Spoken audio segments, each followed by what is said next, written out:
Jennifer Morimoto joins me here today, and you can learn more about what she is up to by going to MadisonInvesting.com. Jennifer, is there any other place you'd like to make sure everybody goes checks out, or is that the best? That is the best, but also check me out on LinkedIn. You can find me at J Morimoto. That's my profile name.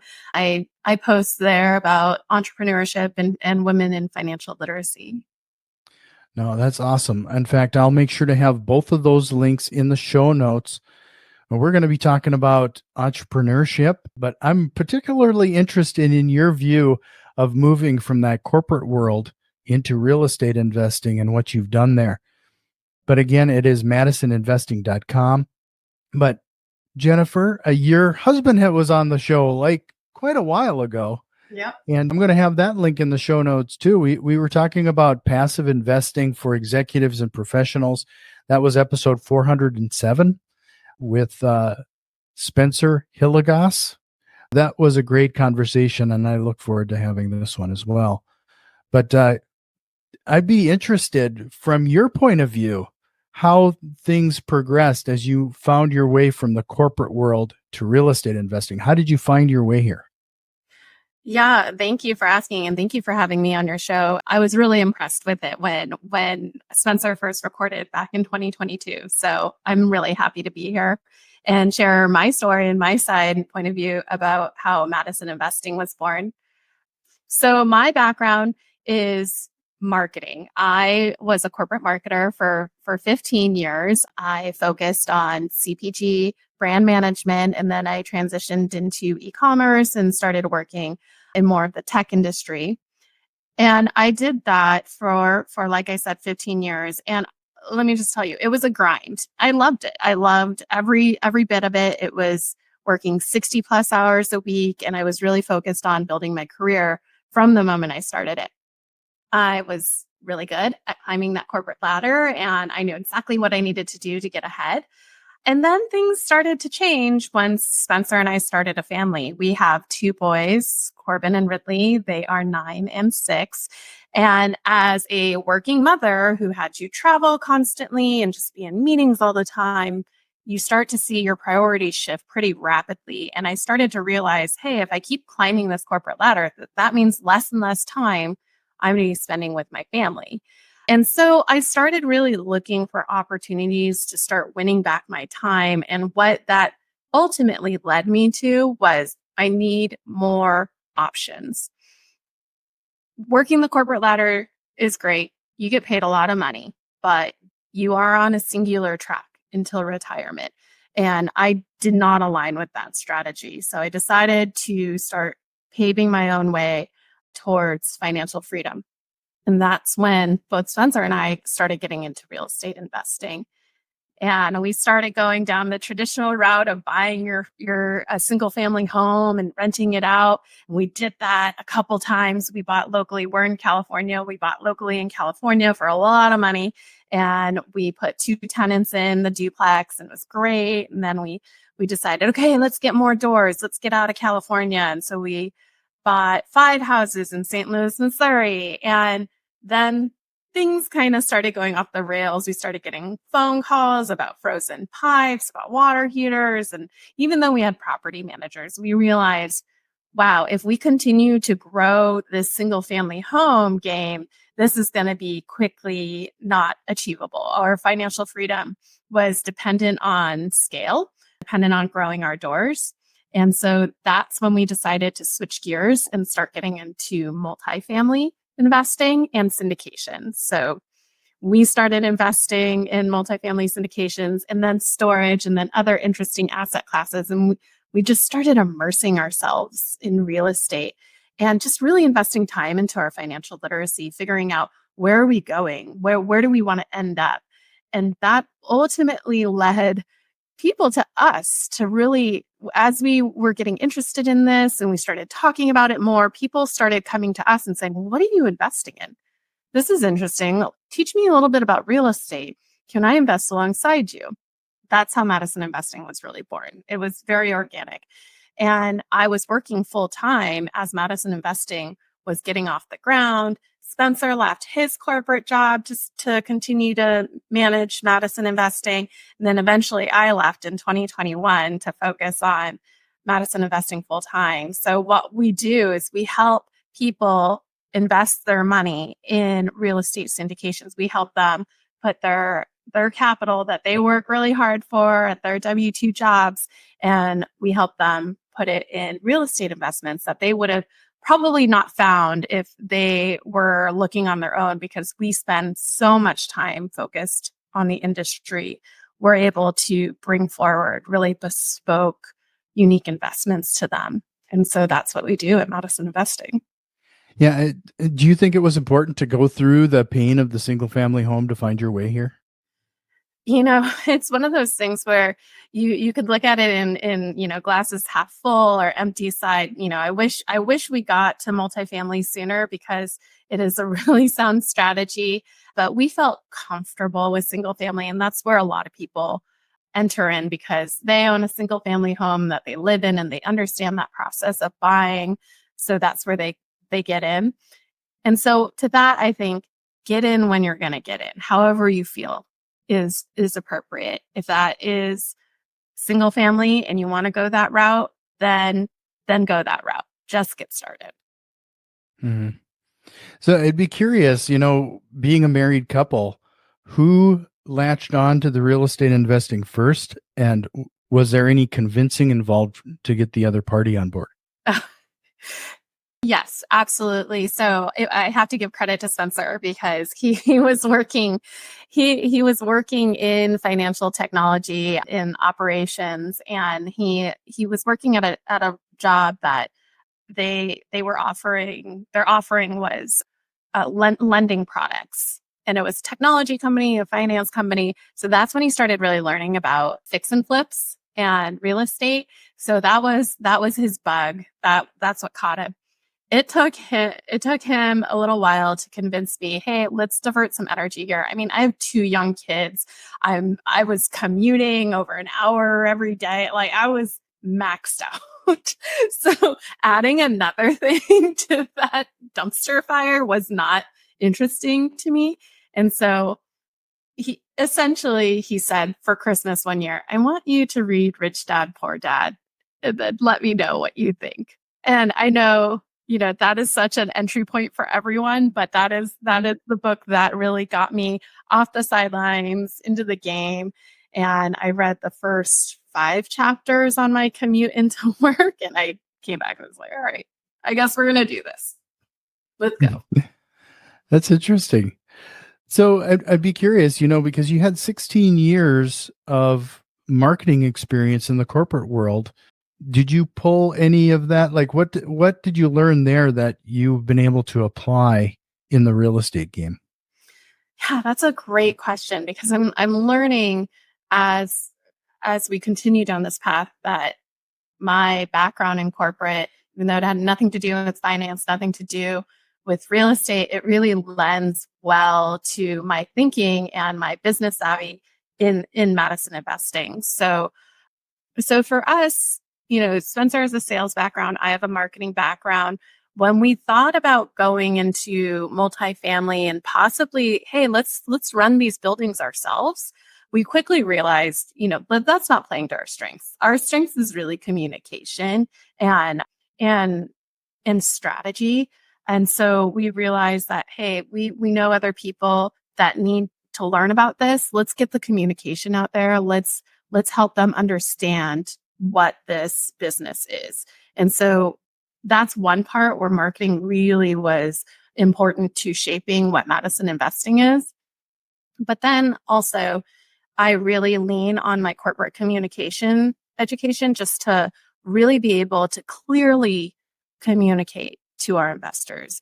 They're busy. They don't want to know all the gory details or all the fluff. They want direct communication, and they want to be talked to like they're human beings. They don't want to be sold to. So understanding how people want to communicate is really important in what I do. So you mentioned focusing on your strengths there. Is that when you started to focus on your strengths and picked your lane? Is that when things really started to take off for you and Spencer? Yeah, absolutely. I would say we decided, let's just keep things simple. Let's just focus on our strengths. Let's focus on what's working. And then the rest will come. And that's where we saw a direct line into what Madison Investing should be focusing on. We didn't try to do everything. We just tried to do one thing really well, which is find really good investments for our network to invest in. Hmm. What would you say what kind of advice would you give somebody who's struggling staying in their lane, picking their lane and finding that path, that singular path versus being entrepreneurs? We have a tendency of being distracted by the next shiny object. Yeah, it's interesting because in my day to day and in my network, I talk to a lot of people that are still working those W-2 jobs, and they hear about real estate, and it seems this really far off world that they can't even fathom getting into because they're so like me. I was so busy, I couldn't think about adding just another thing. I would say you need to really just at the ground level start with your goals. What's your intention? What do you want to do in the next 10 years? How do you want to retire? So, really, just bringing it to that foundational goal setting will add so much clarity. Then you can figure out if that's where I want to go, here's how I'm going to get there. And if real estate is that, then great. If M&A is that, then great. But at least you can have a goal that you're shooting for. Hmm.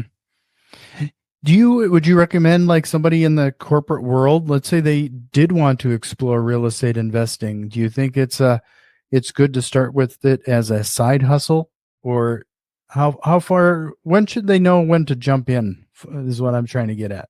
Yeah. Yeah. Well, I think that corporate America isn't for everyone, but I also don't think entrepreneurship is for everyone.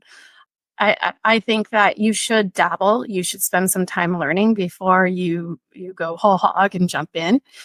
And that's where I really try to impress upon people that your financial literacy is something that you should take extremely seriously.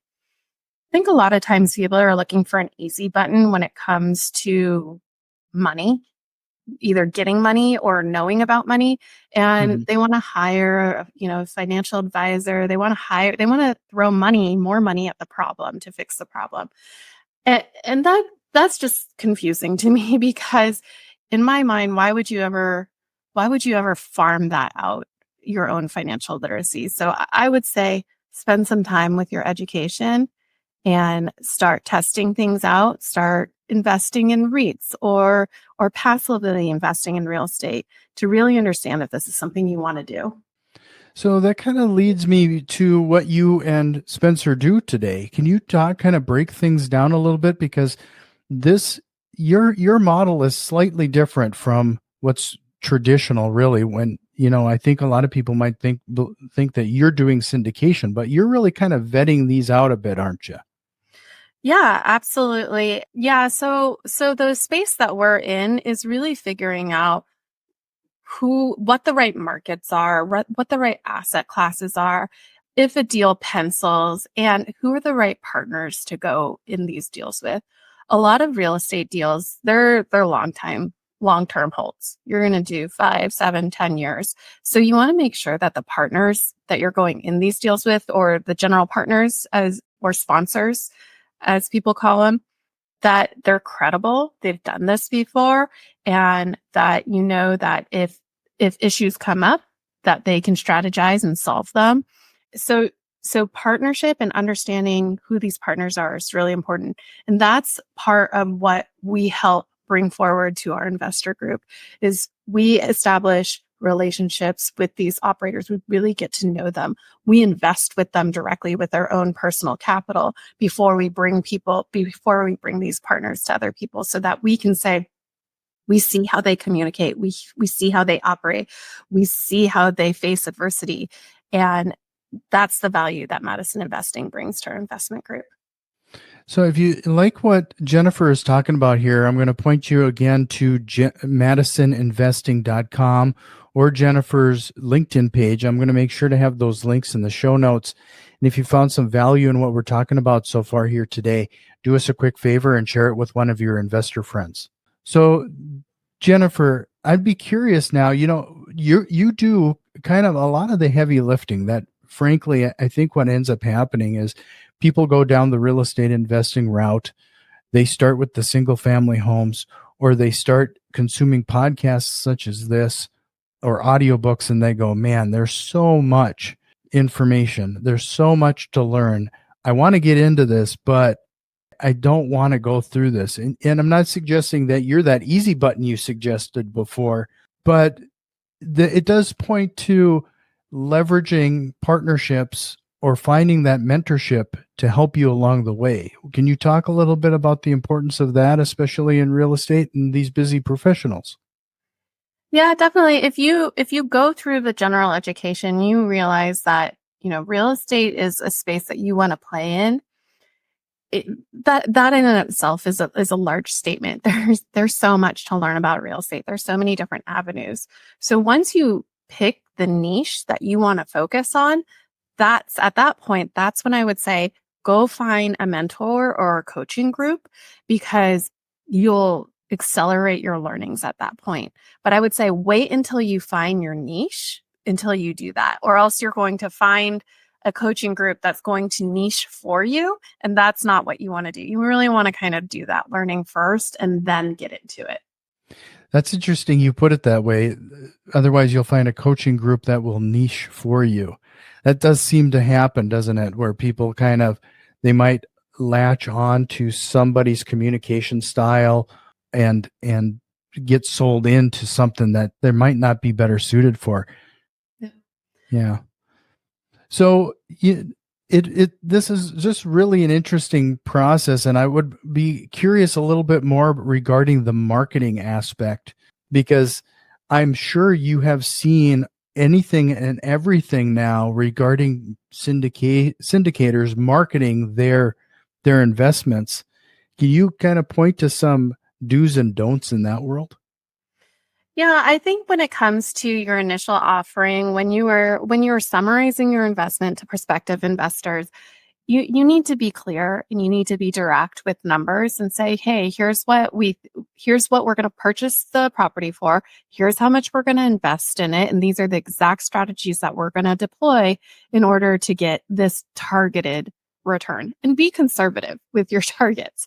I think that a lot of times there's going to be sponsors that maybe you're thinking people aren't doing the underwriting themselves and really figuring out how things pencil. And that's what we do a lot of. We do a lot of underwriting. We look at a lot of deals, and we see a lot that aren't so conservatively written.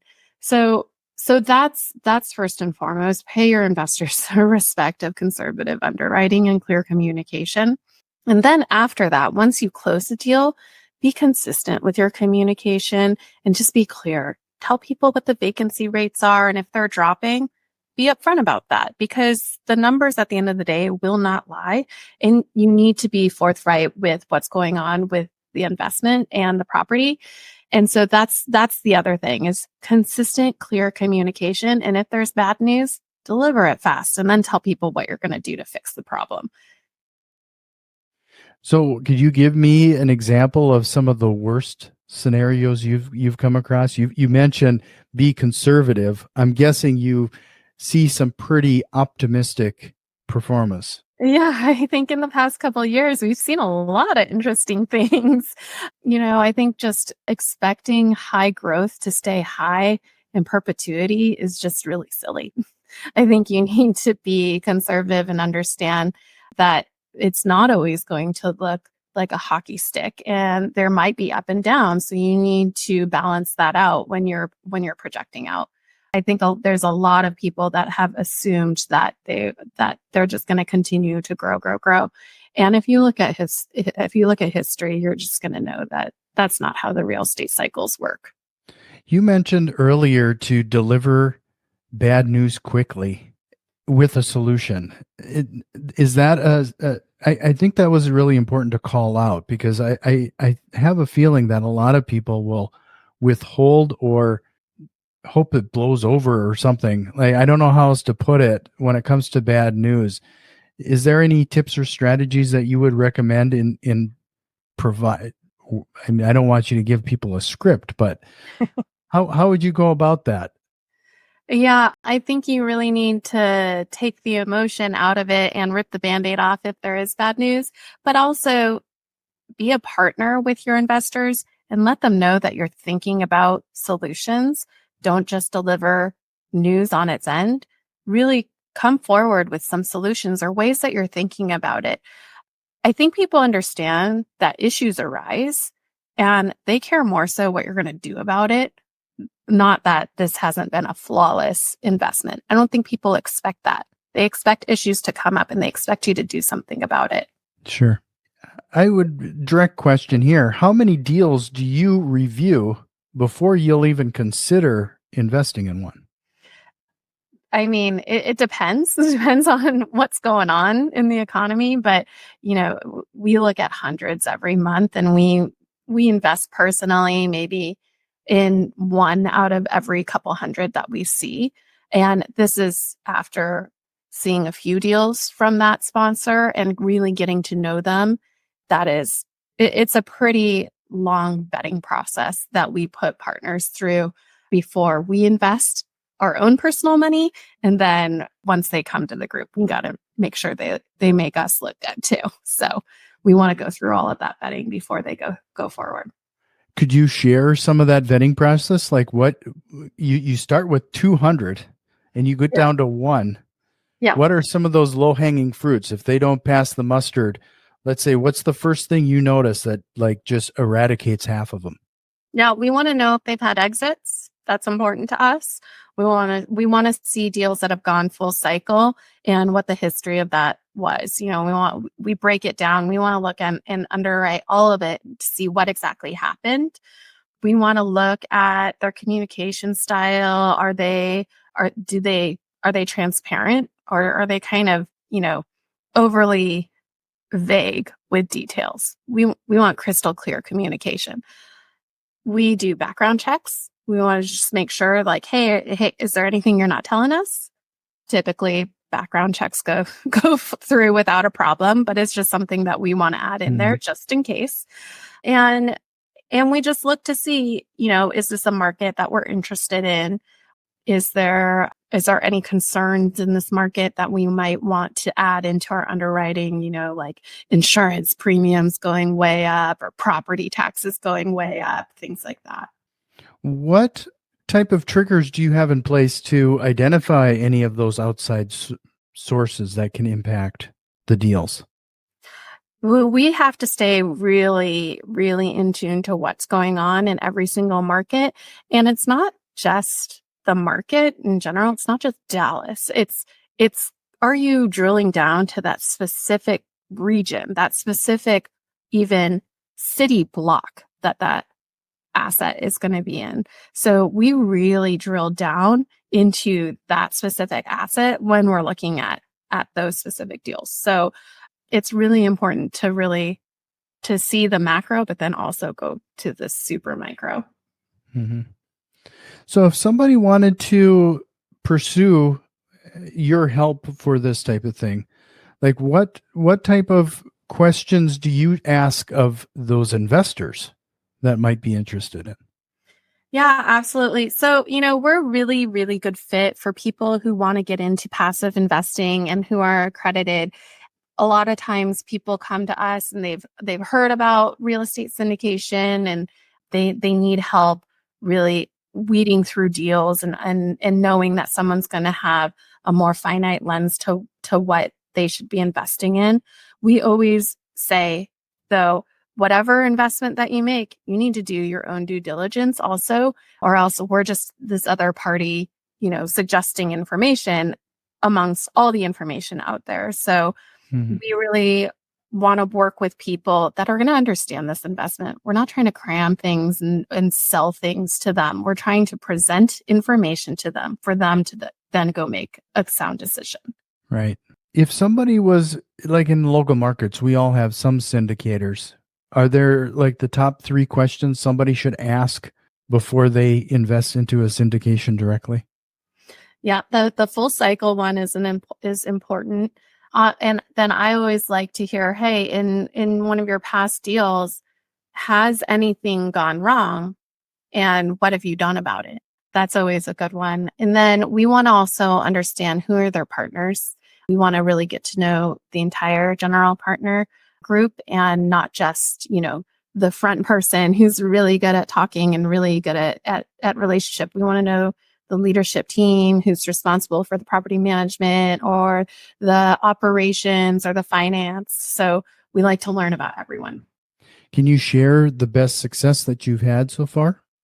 Oh, well, we've had a lot of successes. So it's hard to pick just one. But let's see. I would say we've had a lot of really great deals in the Dallas market where, and the Dallas market continues to be great for us for investment. We've had a lot of solid exits in the multifamily space there. No, that's great to hear.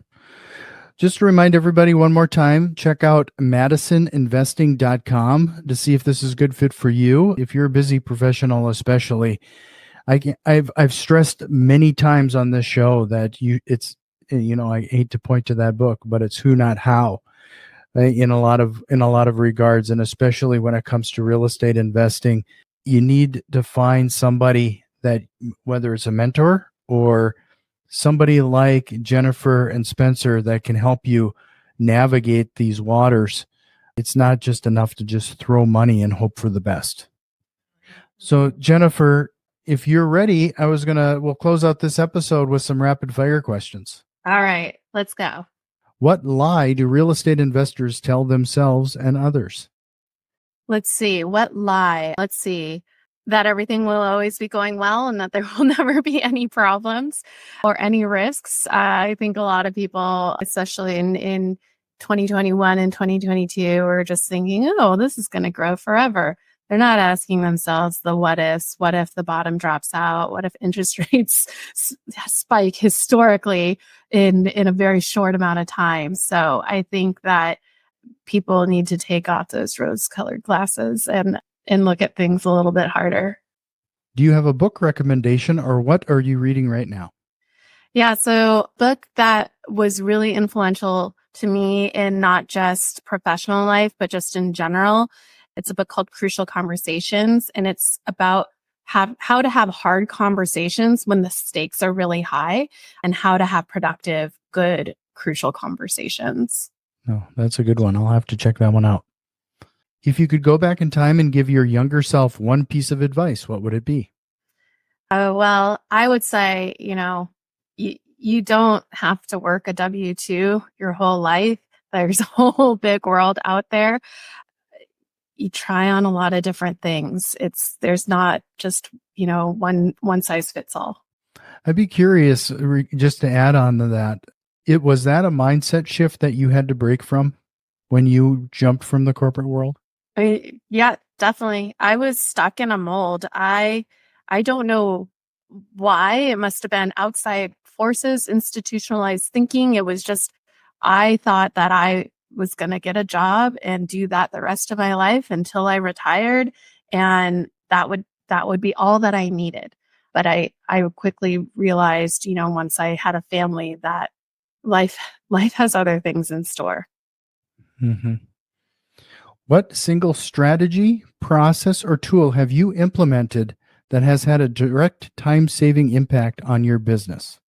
This is a good one. I have 2 answers if you'll indulge me. Yeah, absolutely. So one is you hear a lot these days about hustle culture and, grow or die. And I want to offer alternative thinking to that. It's okay to stay small. It's okay to be lean. I don't think people have to grow and hire a ton of people to be successful. I think simple is sometimes better in that regard. So that's one area of advice I'd have. The other is more about process.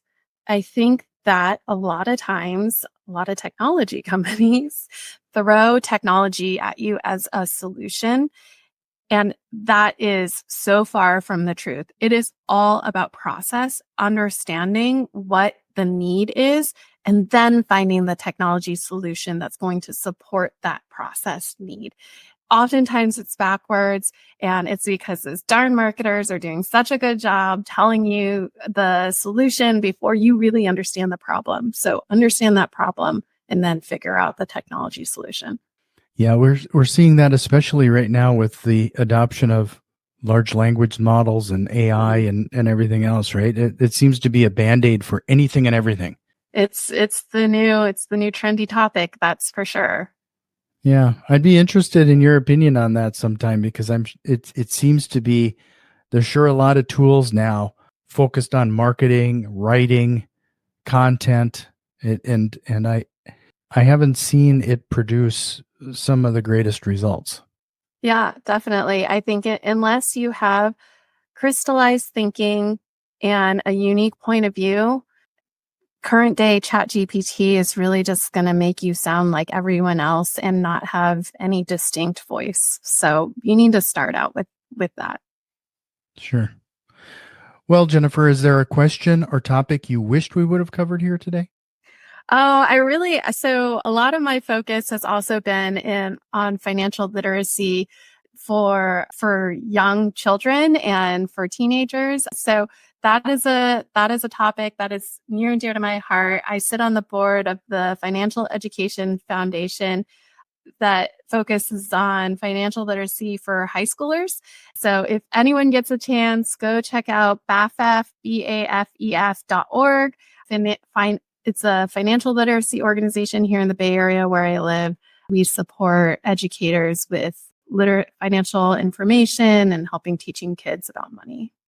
That is awesome. And I am regretful that we didn't talk about that sooner.